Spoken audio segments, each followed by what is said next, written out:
Okay, good afternoon, everyone. Welcome to our first webinar in partnership with Openreach. Our topic being a discussion around the women and girls rugby in Ulster with Eliza Downey. Just a ways of introduction, I'm Gavin Hogg, I'm the Rugby Development Manager at Ulster, and we've got Eliza who's going to be our panel guest today, who's going to be a fountain of knowledge, hopefully, and an opportunity for Eliza to discuss some of the topics that I'm going to pitch at Eliza, but also for an opportunity for you guys as attendees to interact with us throughout the webinar. Just in way of housekeeping, all attendees are currently on mute, but what we would like to do is provide an opportunity for you guys to ask some questions as we go through the webinar. So you'll notice at the bottom of your screens, there is a show Q&A little tab which you can go over, and if you guys, as the conversation goes on, have any questions you would like to ask, if you could put them in there, and then myself and Eliza can see those and we can make reference to those over the course of the discussion. We will try and sort of provide a little bit of a window at the end of the conversation as well to ask some further questions as well. But we've lots to get through, and we'll sort of try and crack on as best we can, and we'll welcome Eliza on board at this point. Eliza, I would like us to sort of start looking at the participation strand of women and girls rugby in Ulster, and really interested sort of in getting your views on how the participation aspect of the rugby has developed over the last couple of seasons, and what opportunities really exist when we focus on mini rugby and then moving through to the youth game in terms of under 12, 14 and 16. First off, hi Gavin, how's it going? And a big hello to everyone that's tuned in today. It's maybe a bit strange for everyone seeing me going live from the living room, but it's great that we're able to interact and engage with all the women and girls rugby family across the province. So I hope everyone's keeping safe and well. Participation in Ulster at the moment, and I'm going to just chat a little bit through mini, youth and adult within the domestic game, Gavin. Our mini sections, and I've had a number of questions coming in around how do we encourage more younger girls into these sections, because they're thriving in a lot of our clubs. And again, it's just around grassroots sport and taking away those barriers and those sort of gender stereotypes or curricular sports that are for girls or boys, and for clubs to just sort of open their doors and have brothers and sisters access those same opportunities. We have some clubs that are trying to do standalone girls sections, and then others that are mixed, and you know, really our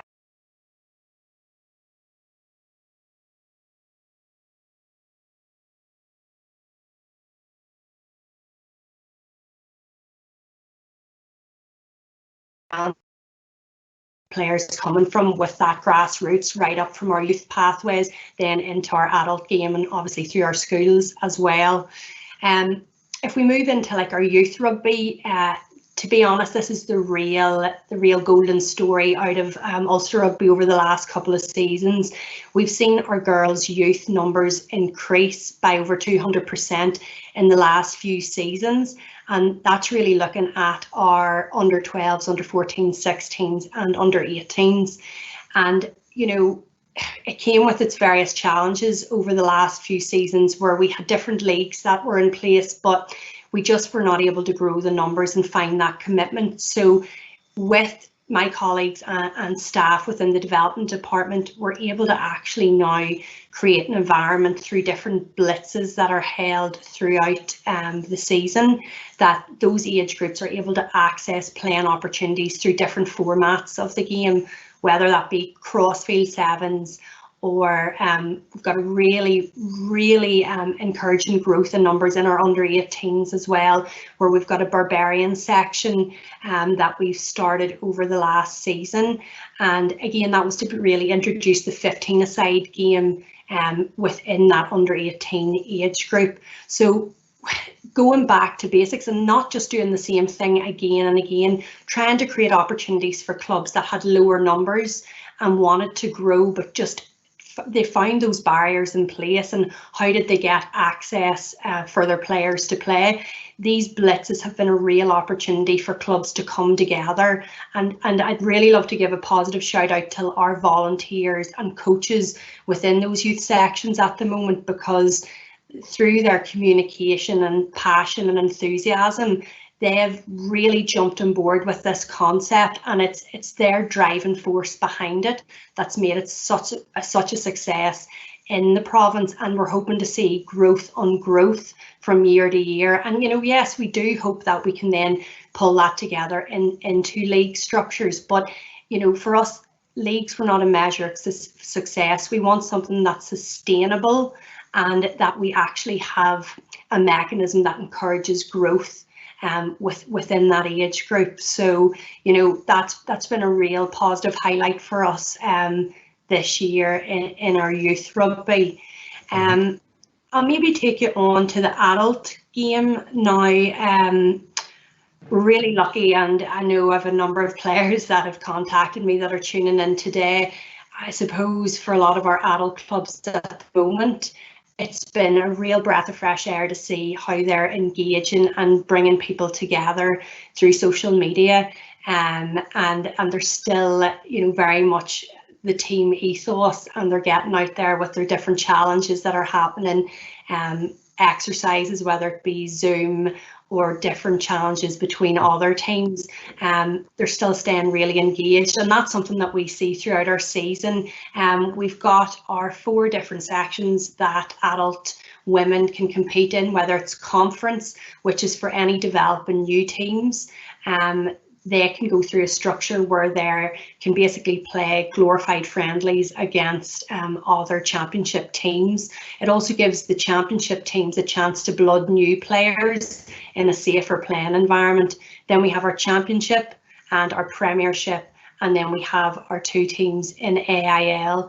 And our adult game is something that we've seen really strong growth probably in the last 3 to 4 years, and a real appetite for women's rugby in our province, which is great to see, and a real engagement and leadership from our players, who then obviously take on a lot of volunteer roles within the club as well, Gavin. So I suppose it's really hard. I suppose we could just have a webinar really on participation, because there's so much happening within the province over our minis, youth and adult game, and no doubt I've left little pieces out, but really, like, a driving force is our players' engagement and the volunteers that are making it happen within the club. So and not doing the same things. I think we're really blessed to have some of the staff we do in Ulster Rugby that they have different ideas. They're creative and vibrant, and have pushed ahead, especially within the youth section, of trying, and it's definitely dynamic and fluid, and it really, from feedback from the clubs and from the players, it's really important for us to always gather that feedback, because it's ever changing, and we always need to try and create support for that ever changing model or mechanism to keep growing the game. Absolutely. Okay, Eliza, if you don't mind, a couple of questions here just around the youth participation, and then maybe you wouldn't just mind delving a little bit deeper into the under-18 sort of Babas program. First questions just coming here from the public is when do you think, or when do we think a league structure at youth level might be introduced, or when would it be appropriate to do that? So the way the Barbarian section was set up, there was a real appetite for, we've been playing the sevens format in under 12, 14 and 16, and really to give our under 18s that opportunity at a 15-a-side game. But we were also struggling with the numbers to try and actually get that competition on a regular basis. So we set up regional teams throughout the province, along with Enniskillen and Virginia, who have flourishing youth sections and established numbers in those clubs. As I told you earlier on, from our recorded numbers, we have over 200% growth in areas with our new mechanism in place. with continued growth like this, Gavin, and commitment and buy-in from our clubs and volunteers, again, it's something we want to see sustainability. We wouldn't want to just go, let's go straight to leagues now that this is a success. We want to build an infrastructure that we're going to see continued growth, sustainability, having our coaches there and supported. And we're very lucky to have that investment with our women and girls rugby participation officers as well, who've been able to head up our Barbarians programme and our rugby participation officers. So they're really able to support the clubs and those teams to have that programme up and running. Yeah. So look, how long is a piece of string? It's as the sustainability and the numbers continue to grow that we would like to put an infrastructure in place. And again, we work really closely with that solid group of volunteer coaches and our development staff here in Ulster Rugby to get the feedback to see what is the next step. If we're able to go from Barbarians now, is there 2 or 3 new teams that have been able through the structure to build their numbers that now they can actually field 15? And they can come along Enniskillen and Virginia and then add to that. And, you know, it's something that's working for us, but not that there's a hesitancy. We want to just continue to get feedback and watch how the growth happens so we can really guarantee sustainability. Yeah, absolutely. Yeah, and I think, you know, I had the pleasure sort of turning up, I think, to one of the blitzes at City of Derry at the end of the season, and to be able to see, you know, 2 girls get out of a car and you know, be given the opportunity of combining with other players and you know, getting a chance to play some meaningful rugby was absolutely fantastic to see. And I think, you know, as you've alluded to there, Eliza, until we get in that position where perhaps clubs can sustain, you know, those numbers, then certainly the blitz format has you know, a clear success around providing the opportunities. Just another question here, Eliza, around, you know, what could clubs do to attract young players? And I think, you know, probably maybe trying to focus on that player experience. You know, so what do you feel, you know, clubs could do to maybe attract more players, particularly at that youth level, to the game? Look, and something that I haven't even mentioned, you know, to play any sport and to be a part of anything, you have to have fun. Yeah. And do you know what? Like, whether it's me still hanging on to trying to play, or if you're first putting on your boots for the first time, you want to go out there and you want to feel a part of something. You want to be part of a team and you want to have a bit of crack and you want to have a bit of fun. So for our coaches, whether it be mini youth or adult, those players right in front of you have chosen to be there, first of all. So in choosing that, they're choosing not to be anywhere else. So they've made a choice. You know, our challenge as coaches and volunteers is to try and create and maintain that environment. And it's trying to build a relationship with your players that you have around you and opening your club up as an open network for everyone. You know, and we have seen a lot of change and growth within our rugby clubs in the province over the last couple of years, and understanding, you know, the vibrancy that girls and women's rugby brings to a rugby club. Yeah. So, you know, first of all, never underestimate enjoyment and fun and engagement, and I probably throw this word out a lot all the time, visibility and communication. So, you know, your club, can people actually see that girls and women play at your club? You know, is it visible? Is it on the walls? You know, how do you market that? Are you great with your social media? And the other thing is around communication. Communication is key, and some of our most successful clubs, they do communication really well, and how they communicate. So I think those are 2 top tips for me for clubs that I can see that are really doing recruitment and retaining players and volunteers. Their visibility of the opportunities they have at the club and their positive communication are key, I think, moving forward. Yeah, absolutely. A question that's sort of related to that, and I imagine it's quite common in a lot of our rugby clubs, particularly within mini rugby. So coaches ask the question, I have one girl in my sort of mini rugby group. Do I need to treat them any differently? So, you know, one girl is involved in a large group of players, the rest are male. You know, what would the session potentially look like for those, or for that girl involved in it, or would we need to do anything differently with them? Look, do you know what? That's not a new question, and it's Yeah. something I think, and I have coaches come. We hear from them weekly just around how can I accommodate, you know, girls that want to get into rugby, because it's not something maybe they only have a scattering of girls within a larger group of boys. The big thing is how you actually facilitate your session. What way are your drills set up? Again, at that mini age group, it is all about the fundamental skills, movement skills, coordination, balance, but it's the social interaction between the players. And, you know, it's not us creating a girls and boys. It's really, and some of our players that we've seen coming through our pathways and now have made it into Ulster under-18s or senior women, you can see the experience that they've gained from going through that mini pathway. So for a coach, I would say treating people the same, but actually just keeping an eye on things. Just people always complain about, oh, I haven't got the ball, or how do I get them to interact more within the session. You can do little conditions on games that you must get 5 passes in before you can get a score. Everyone on the team needs to touch the ball once.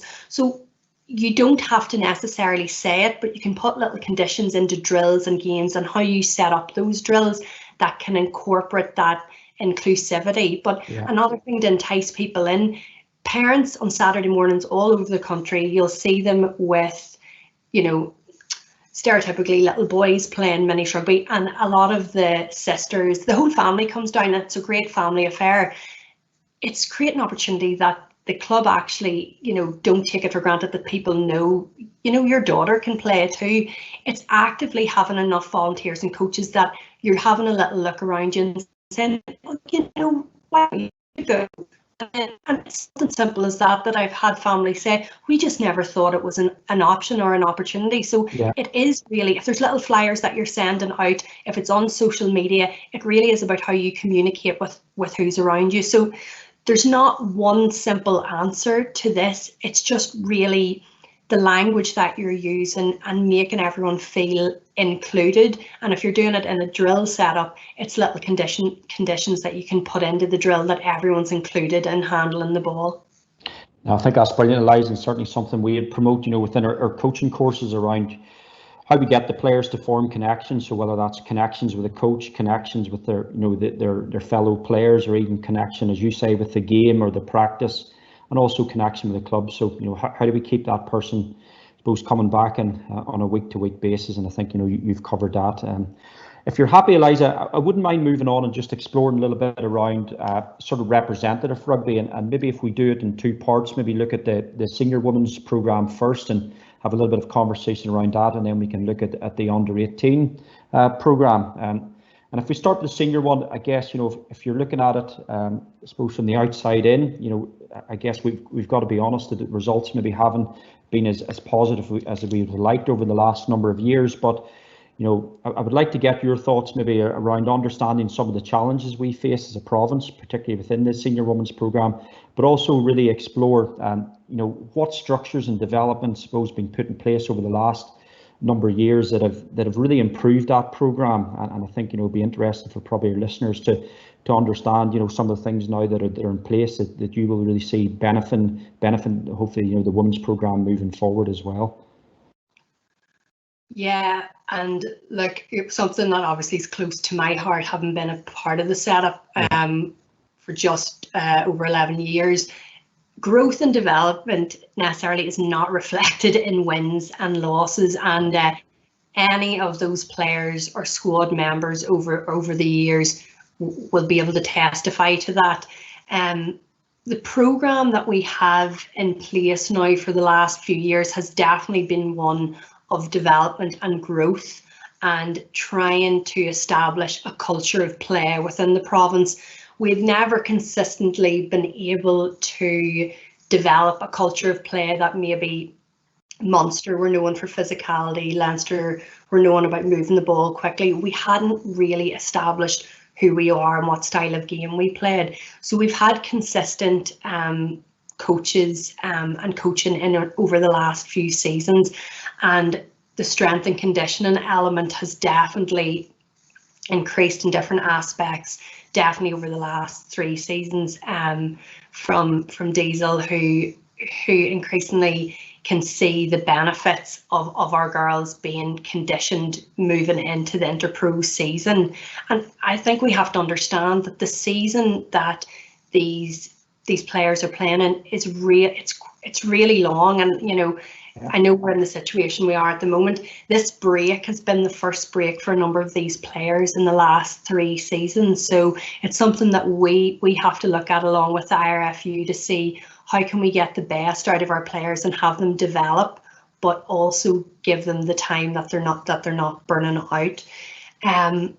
We've had our different challenges. Being able to consistently keep players is difficult. We have player migration that can naturally happen through education or through work, and we've seen a number of our players that have moved through our Ulster pathways be successful with other provinces and teams. And that's not something that, if they're representing others, that we can't reflect on. They've came through our pathway and we've helped in the development of that.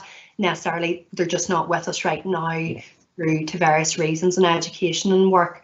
I think if you look at the commitment and drive of these players, people just don't show up. As an athlete and a player, you don't just show up to make up the numbers. There's a commitment there that is just so vast, and a camaraderie and support network that the team have really built up over the last 3 years. And everyone talks about this elusive win. Like, I remember when Ulster were winning games, and there's psychology behind it as well, Gavin. Something that's really positive with our teams at the moment, that we have 2 AIL teams now playing out of Ulster, which creates more access to players to access the AIL game and that level of competition, which helps that development throughout the year as well.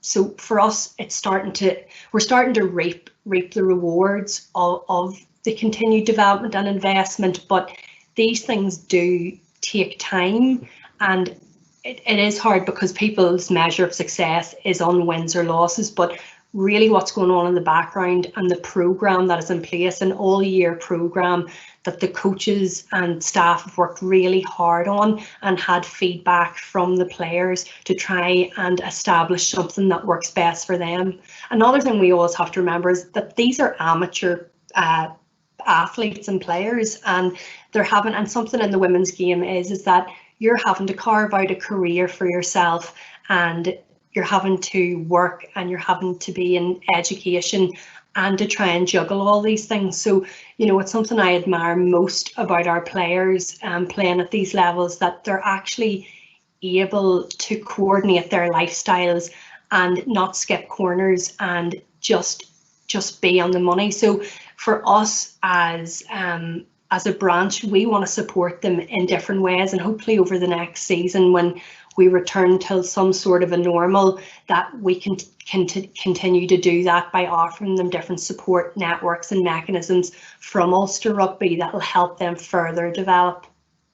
No, absolutely. And I think, I've been sort of seeing some of those, how you'd move from, suppose, the end of season programme to the in-season programme, and the level of support now the girls are given in terms of the expertise from a coaching point of view, as you say, from athletic development, medical management point of view is absolutely fantastic. And as you say, it's a bit of a slow burner, and with anything around development, it's a matter of sort of taking our time, and hopefully we'll reap the rewards in that moving forward.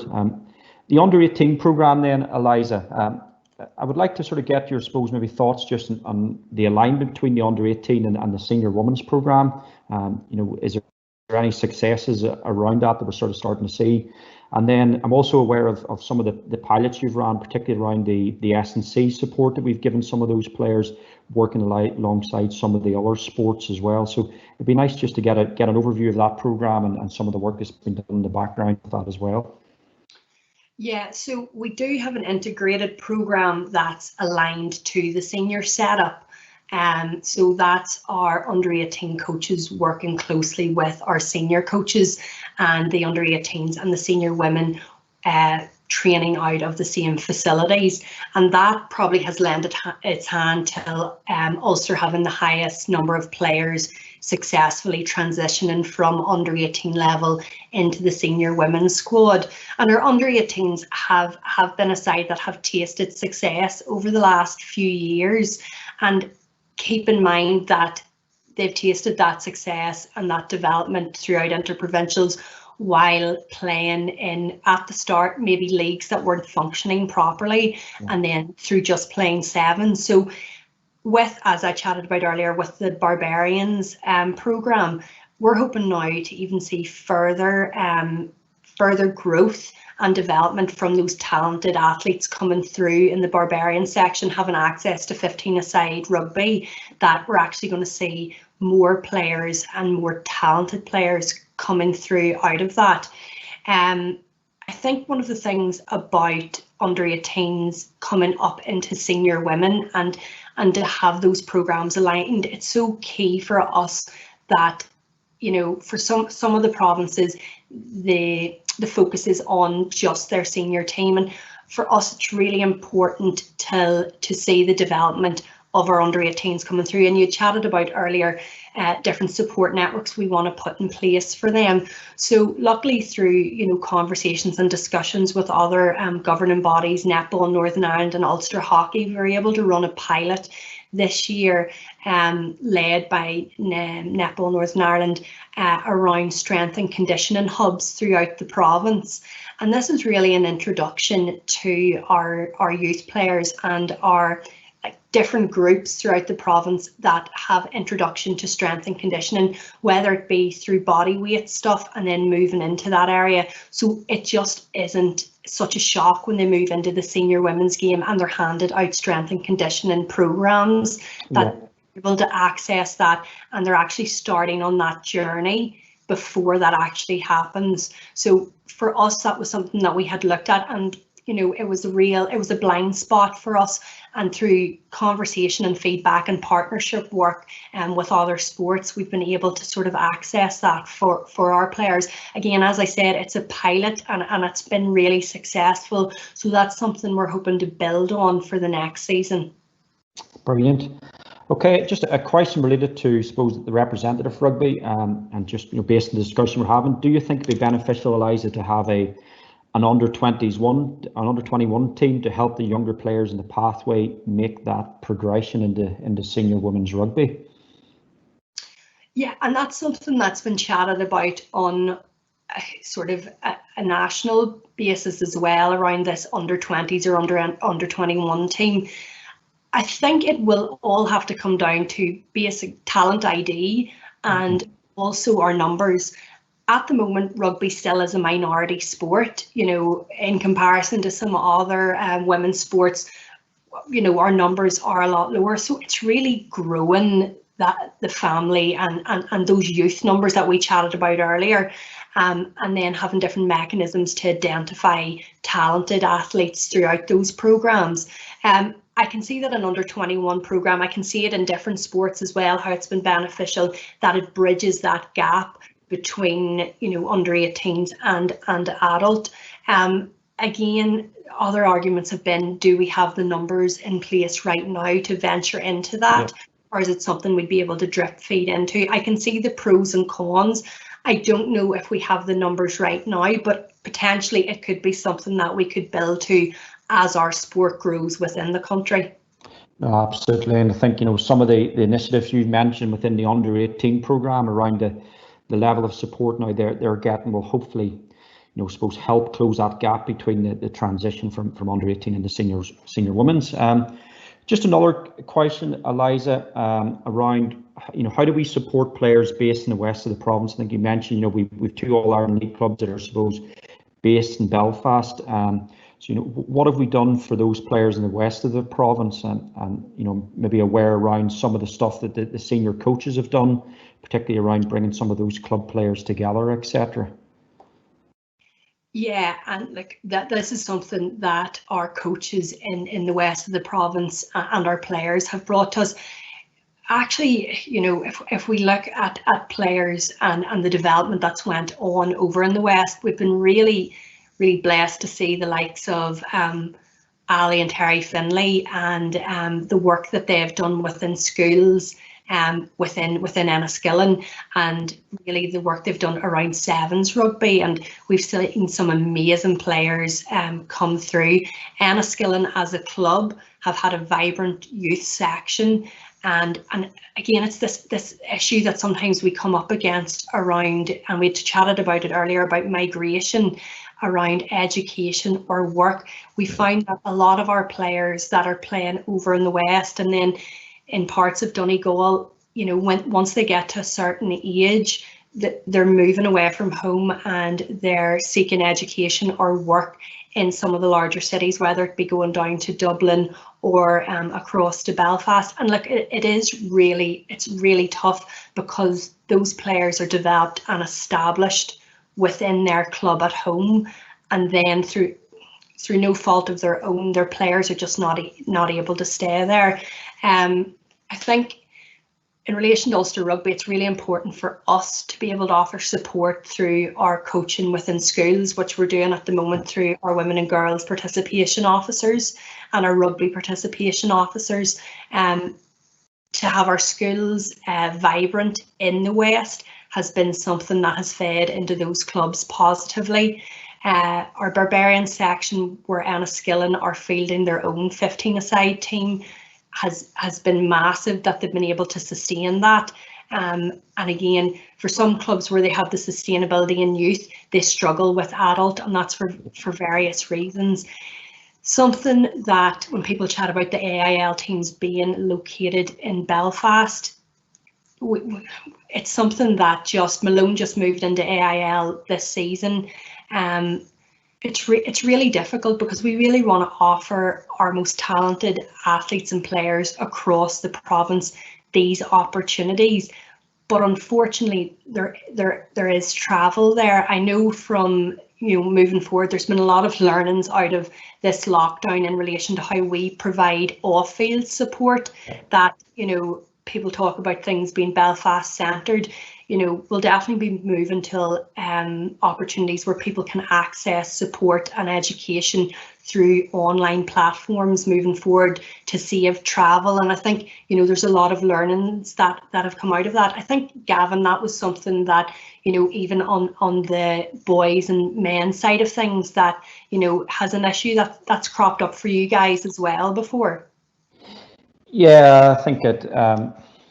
Yeah, it certainly is it's I suppose a hot topic of debate, and I think, you know, certainly around some of the stuff you're discussing there, Eliza, with regards to, I suppose, if we look at it from youth rugby, you know, the under-18 Bad program has hopefully provided opportunities for the likes of, as you mentioned, Enniskillen and Virginia as well now to get competitive fixtures against like-minded players, and for us to, I suppose, develop that network of players across the province. And then also, I think something I was aware of was maybe around the senior coaches, I believe, you know, and I know it was cut short with probably the current situation we find in, but certainly they've been offering workshops across the province at some of the clubs where coaches and players were invited, and that was really about sharing, I suppose, some of the tactical elements of the game. And you know, I believe they delivered one of those, certainly. I think it was maybe in Oma, and then certainly one in Belfast as well. So hopefully, with, suppose, programs like that we can get up and running next year, will hopefully try and, you know, allow us to try and develop everybody right across the province as well. Suppose, I think, Eliza, we've covered quite a bit of the on-field stuff there, you know, with regards to actually playing, and I would like to get your sort of thoughts really on some of the off-field topics. And I guess it's that, you know, you've alluded to in terms of the increase with regards to numbers, and suppose if we follow that pathway, which you would like to do, I guess we're going to have to appropriately support that with some off-field resources as well. So just to try and get your thoughts really on, I suppose, what does volunteering look like within the women and girls game? You know, how can we bring more volunteers to clubs? You know, how can we, I suppose, cut down some of those barriers that may currently exist within the game, and some advice you would have around that? Yeah, and look, our volunteers are the lifeblood of our clubs and the lifeblood of our sport within the province. A lot of feedback on a weekly basis for us is from clubs that are really struggling because they need more volunteers, and we hear that we need more volunteers, we need more support on the ground. And I'm sure there's a lot of people tuning in and listening that can relate to the fact that maybe they're that volunteer in the club that everything sits with them, and it can nearly, and I use the term a lot, like burnout. We can have volunteer burnout because everything goes to that one person. If they're great at doing this, then they'll be great at that, and A, B, and C, and then suddenly it actually becomes really overwhelming. And again, you know, the term volunteering, these people are not getting paid, but yet they're the driving force behind it. So a lot of clubs ask about, you know, how can we get volunteers? And a lot of the workshops, and my colleague Matthew Holmes has done a lot of work around this with clubs around, you know, how have you got volunteers? Some of the clubs and case studies that we have in place have shown that 95% of the clubs that we had chatted to and the volunteers had said that they were volunteering now because someone had asked them. Yeah. So it's that word of mouth still, no matter what we can put up on social media and how we go out to troll for volunteers, that your volunteers are actually in the club right now, and it's actually aligning the volunteer to the correct role. So people talk about identifying the needs. So we hear we need volunteers, we need volunteers. A little simple process is actually saying, right, where are the gaps right now? Where do we actually need volunteers? Is it on field or off field? A lot of people talk to me about, oh, I'm not a volunteer, I'm a coach. And I'm like, oh, that's great. Are you getting paid? And they're like, oh, no. And I'm like, right, well, you're a volunteer as well. Yeah. So it's actually having an understanding that you're going to have needs on and off the field. OK, so yes, there might be on field needs and identifying where those gaps are. Off the field, there's lots of stuff happening, and the clubs that we see that are running really well and have good communication have those roles filled. So whether that be through committee structures and, you know, organisation, little working groups that just make things happen off little subcommittees, you need to identify what do we need to do and what would that role be. So that's the first thing. Before you go looking for anyone, identify what the needs are, okay, and what this person needs to do. Writing out a little role description of what that person is going to have to do. And it could be, if you were the one volunteer that was doing everything, how about actually just writing down everything that you do so you can divide it up between 3 or 4 people, and then suddenly they're only doing 1 or 2 things. So at that stage, you want to identify your needs. The other piece around it is recruitment. And as I said earlier, around actually asking people, get to know who's in your club, get to know who the players are, get to know who the other volunteers are, what they work as, who they're connected to, what are their networks, okay? And that is about simple communication. Then you need to align your new volunteer once you have them signed up to that specific role. And I think that's the bit where the clubs, once they've got that far, they're like, right, that's us, you know, we're settled now. Yeah. That's only the start of it. To have proper volunteer retention, you need to have an induction for the volunteer. Let them feel, you know, confident and build their confidence while in that role, you know, and offer them support or a buddy system within the club. And this all sounds like a lot of work. And there is a role within the clubs, a volunteer coordinator, that sometimes a lot of our clubs can't manage to fill, maybe because they didn't think it was as important as some of the other roles. Maybe they couldn't find someone to do it, but that role of volunteer coordinator is so vital moving forward for our clubs and their growth and their sustainability in the future. Because as I said before, our volunteers are the lifeblood of the club, and if we can't continue to build and develop and grow our volunteering, then we're going to see our clubs slowly falling back. It's really important to recognise your volunteers. That's a great way to have that retention. So whether it be an end of season thank you barbecue, bowling and beers and pizza, whatever it might be, how do you get your parents into the club as well? Your parents are there.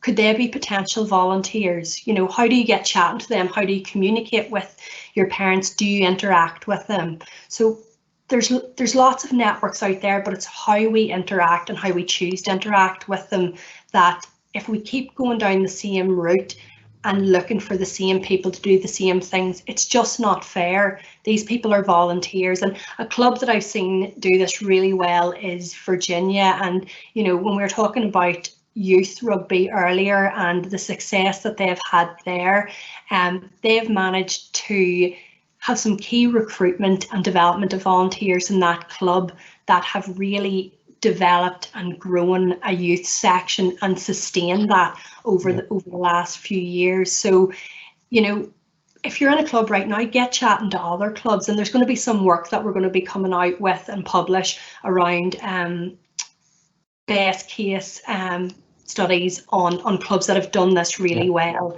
around volunteering and how you retain those volunteers. So look, we could have a webinar also just around volunteering, because it is such an issue for our clubs at the moment. But what I'd say to anyone that's listening right now, especially in the women's game, a lot of our women's players are volunteers, and they're the volunteers that make their sections happen. Never underestimate the positive change that you can bring to your club, and you can really, propel change in a positive way. So when you can get like-minded people together and you know what you're doing and you have a drive and structure, you can see clubs grow and flourish, and you can see clubs coming together. If they've been fractured in the past, there's key people that can make stuff happen. So what I would say is never underestimate how you can positively change your club. Yeah, absolutely. And I know we've had a question come in there, Eliza, which I think you've covered really well around, how can clubs recruit volunteers outside of, I suppose, the playing base. And I think you've really sort of given some practical advice there in terms of identifying the specific roles you need volunteers to actually fulfill around the recruitment process. And I think that really valuable in terms of recognising volunteers that hopefully leads to the retention of those people moving forward. And I think that's certainly hopefully advice that all our clubs could take on board, because I think quite often we just ask for, we need more volunteers, but I think really identifying what those specific roles are going to be, and as you say, having an active recruitment campaign around that is brilliant as well. Now, something you just touched on, which I'm sort of interested within my role, is around I suppose getting additional coaches, and coaches are viewed as volunteers as well, and really important in terms of how we're trying to develop the game. So if you're happy, Eliza, I'll maybe just try and provide a little bit of an overview around where that sits at, and hopefully if you've sort of any further comments around that. But interestingly, I think 48 new female coaches that undertook a coaching sort of course this year. So that was either a coaching children or a coaching youth award, and certainly I think one of the misconceptions we quite often get with people coming into those courses, both male and female, is that you need a background in rugby, you need a level of experience. And what we're certainly finding more and more common now is that it's those mums and dads that have a son or daughter that wants to take up the sport. They're standing on the sideline, and quite often they've been asked to help out. So I think for anyone that's maybe considering doing it, have the confidence, I suppose, to step forward, get yourself in a course, and you'll quite often find that the people that are on those courses are in a similar situation to yourself.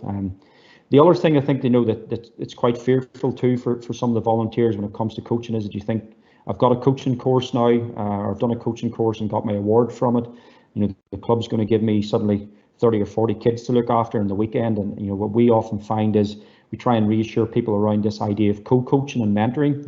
So certainly our clubs are very receptive to people coaching in teams. So quite often you'll find that in the age group it could be 3 or 4 coaches that are working. So there's certainly opportunities to work with more experienced coaches and share ideas off. And then from our point of view at Ulster Rugby, I suppose we try and support that ongoing development through your CPD workshops as well. So we would very much see, suppose, that the course is a starting point in the journey for that volunteer, and then an opportunity for those guys to continue to learn, over the course of their coaching career as well. And I think you've probably similar thoughts around the opportunities within refereeing as well, Eliza, and maybe some of the potential barriers that people may face entering that side of the game. Yeah, and Gavin, there's really a lot of opportunity outside of playing. There's so many opportunities within our clubs for people. And just following on from our volunteering earlier, we've some great support within the Ulster branch there. We have Nikki Wilson, and we have our peace team that have various programs that they can work with clubs on in relation to volunteer recruitment and support. So again, following on from today, if there's anyone needing any additional information, we've got resources and support there for them. On the coaching piece, I know, and you just touched on it, Gavin, I'm just going to touch on this. The confidence piece is a big one for people getting into coaching, and for women and girls getting into coaching, that they think that they need to know all the laws of the game. They think that they need to have a vast playing career and been in a club for years. That's not the case, and it is remarkable when you go to these coaching courses that you see a wealth of experience in the room, from parents that have just started wanting to coach because their child have just started the sport, to girls who are playing themselves but want to be able to give back to their youth section and start to train them. The confidence piece is really key, and I would say to anyone that has any doubts about it, get chatting to someone that's done some of the courses. There's support along the way, and the barriers are totally taken out for you. So it's a safe environment, and actually a place where you can comfortably grow and learn about the game. Refereeing's exactly the same. We have Richard Kerr within the branch that's developing referees, and I suppose we've seen with the likes of Joy Neville, Grania Crabtree over the last few years, refereeing's become a little cooler. It's maybe not for everybody, but there's some real opportunities out there. So I think, from having spoke to Richard, there's loads of information out there. Grania is actually the female liaison officer in the Referee Society for any new women or girls wanting to get into referees. You can check information out on the Ulster Rugby page, but Richard had given me some information because I was interested myself, what actually does happen, because a lot of the time it's the fear of the unknown that stops us from getting into these things, whether it be coaching or refereeing. And he had just said you attend a one-day course followed by a period of induction, and it's a cycle of watching a match and touch judging at a match, and then you share a match, and when you're deemed good enough, you then have the opportunity to referee a youth game, and then you have your assessments, and then you graduate. So there's a real pathway and a process, and the worry is always that people are thrown in there and they don't know this, and I don't know all the laws.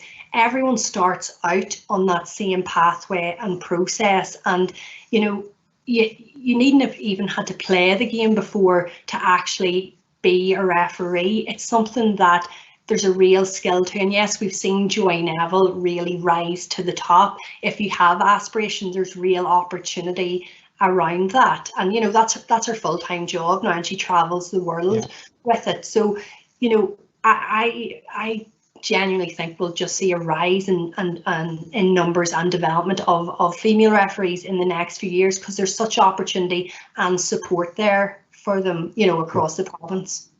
Good. Just a little bit of a question, Eliza, and you mentioned Joy there, who's probably a really positive role model for some young females, particularly from the refereeing aspect. And we have a question around, do you feel it's important to get more female coaches coaching girls, and what impact potentially would that have? Yeah, anyone that knows me probably is sick of me chatting about this. I just think, and look, the 2020 campaign, we're a big advocate for this, can't see, can't be, and it is about that. If I think about myself growing up, I didn't really have any athletic, female role models that I could see or have access to. So you do need to actually see someone doing it. It takes the fear away, and you do think, okay, well, potentially could I do that? And to see role models and women that are in strong positions and who are good communicators, who include people, who instill confidence in others, you know, we can see some of the female coaches, you know, Malone are lucky to be coached by Grace David, one of our female coaches within the province, and she takes her wealth of experience from playing into her coaching now, and like she'll have talked about how she's grown so much as a coach from being a player and actually understanding, you know, the players that are in front of her and what their needs are. And I have a lot of male coaches ask me all the time, you know, Eliza, you know, what's the difference? Because they do find it different than coaching then when they come into coaching a girls or a women's team. And, you know, from having had a number of these coaches, there's a different style of coaching when you're coaching women. It's about the how and the why, and sometimes that can be frustrating for male coaches coming in and not understanding our need for detail, but there is a need for detail there. And any coach, regardless of gender, it's really important to listen. A lot of the time as coaches, we are given detail and we're directing. That process of actively listening to understand your players and see what's going on for them. All of them learn differently, and how you are able to challenge yourself as a coach and create different learning environments for each of these players that are in front of you, and how you engage with them and how you communicate are so key to developing not just like a group of people, but actually developing a team. And that's what the difference is. So how do we get more female coaches? Seeing more female coaches, knowing that, you know, you're good enough. A lot of the time people don't, it's this confidence thing that I see keeps coming up again and again. I wouldn't feel confident. There are support mechanisms and coaching modules out there that you can do, and we have support, and we'll be going on to this later on through leadership as well, you know, to be able to build your own confidence in whatever you want to do, whether it's coaching, volunteering, refereeing, you as a player yourself, whether you're going into captaincy. You know, there's programs out there that you can build your confidence on, but like, it's an amazing thing to see our women's and girls participation officers in the province, and when they go into schools, and I've seen them coach in clubs and schools, to see the younger girls actually looking at them thinking, whoa, this is cool. You know, I thought rugby, like the boys in school just play rugby.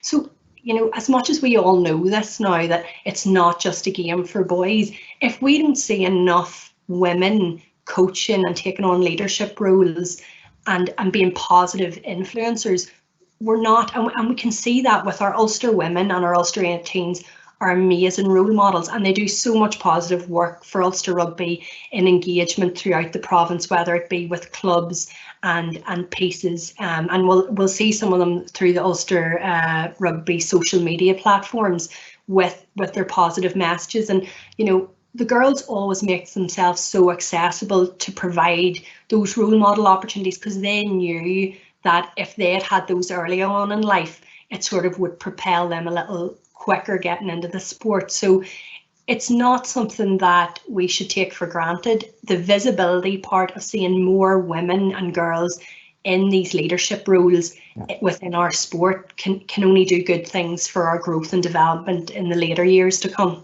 Absolutely.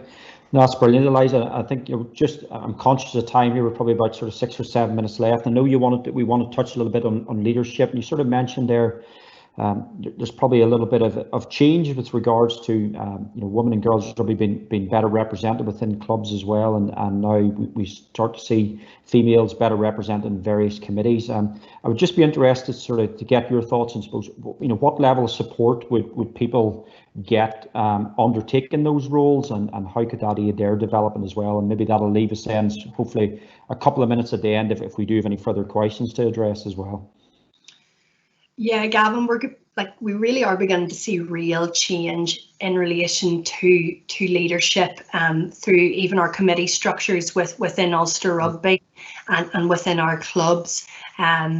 We have support through Ulster Rugby and the IRFU. We've got our Spirit Leadership Programme that Anne-Marie Hughes and her team head up, creating opportunities for volunteers within women and girls rugby to grow and to learn their own style of leadership. I think the word leadership's thrown around a lot, and sometimes, unfortunately, when we think of leaders, we think of your man Trump standing up, dictating to everyone, talking nonsense, and that's not what leadership is.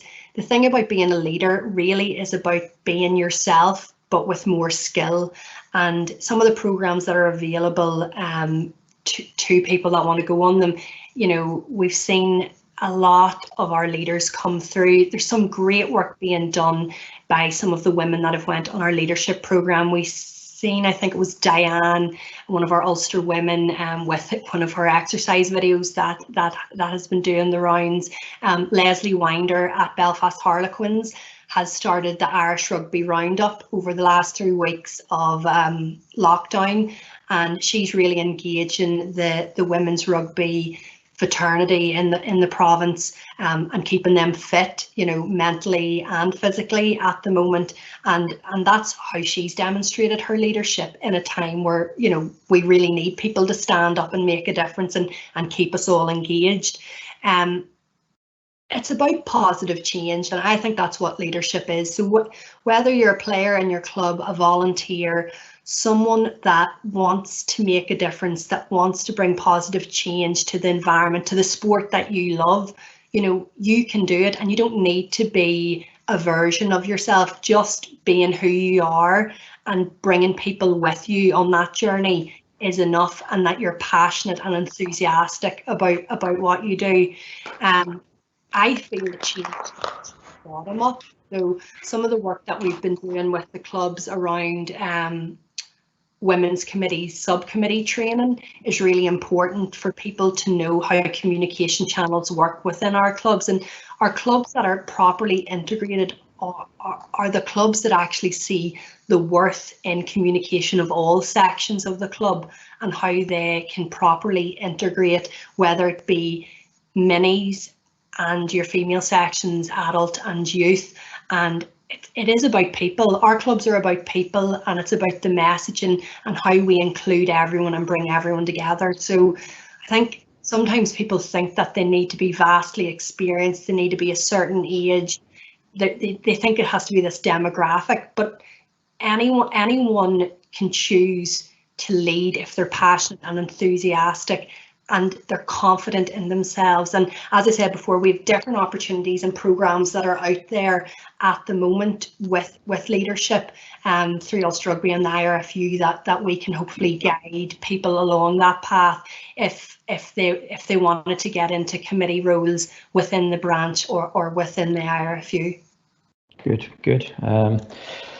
Okay, I'm conscious we've sort of a couple of minutes to round up, Eliza. We've just a couple of questions coming in here. If you can sort of maybe try and give your thoughts on as quickly as we can. What are we doing at third level and in terms of universities to support the development of rugby in those?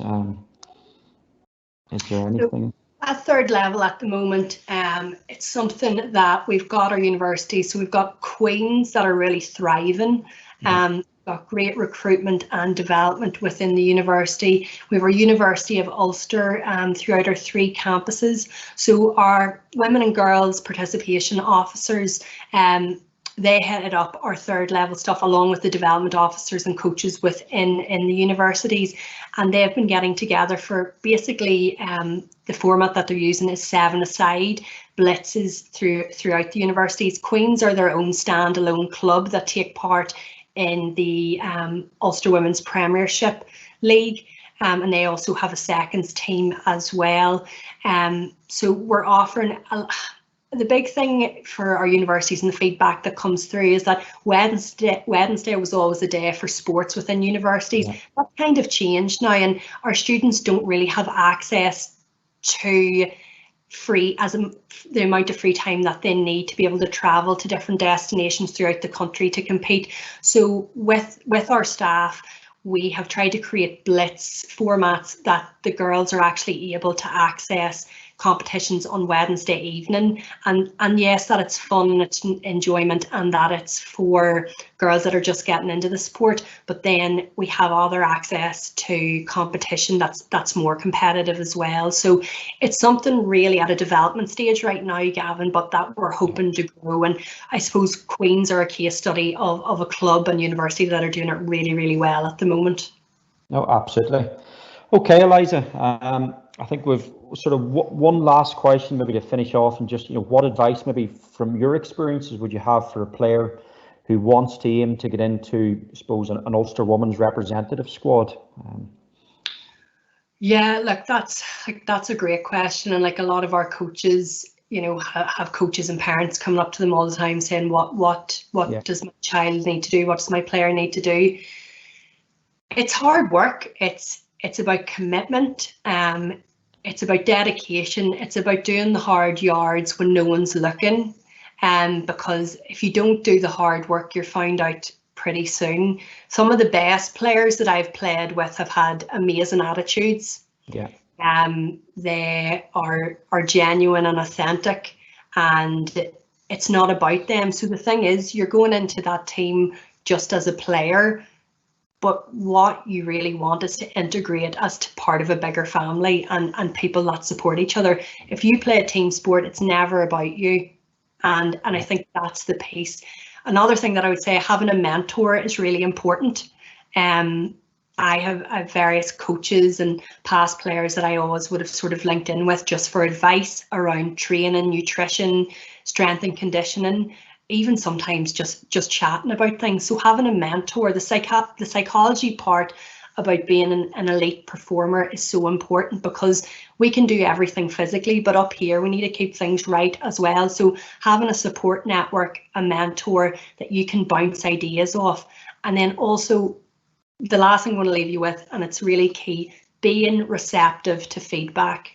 And people talk about feedback being a gift.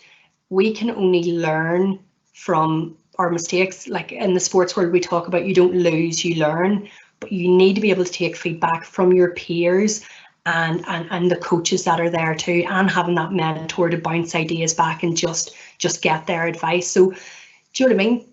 Work hard and stay committed. And it mightn't. I've played with players that have tried again and again and again, and it's maybe been their fourth attempt and they've broke onto the squad because they maybe just weren't there in the years before that.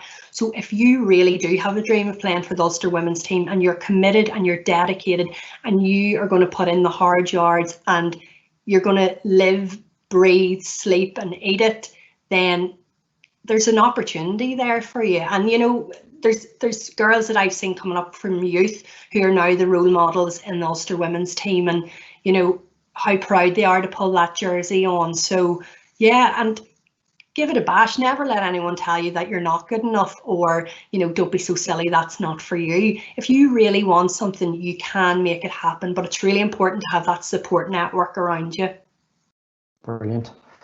Okay, Eliza, I think we've hopefully managed to get through the majority of questions there, and I do apologise for any of our sort of viewers maybe we haven't had a chance to address, but I'm conscious of time as well. Eliza, can I just sort of thank you on behalf of myself and everyone, I suppose, that's viewing. I think one thing that comes across there clearly is your passion for women and girls rugby, not only from, I suppose, your past experience from a player, but what you're doing now on your daily job as well. And I think some of the experiences you're able to share there, the knowledge across from the on-field and the off-field side of it was absolutely invaluable, and hopefully it provides an opportunity for a lot of reviewers to take away little nuggets of information and go away and have a think about that and digest some of that, and hopefully try and take it on board, and I suppose leave them with the thought that we're always here to support that as well. So if people do have some further questions, I know yourself and the other staff are certainly very approachable, and you've mentioned some key names there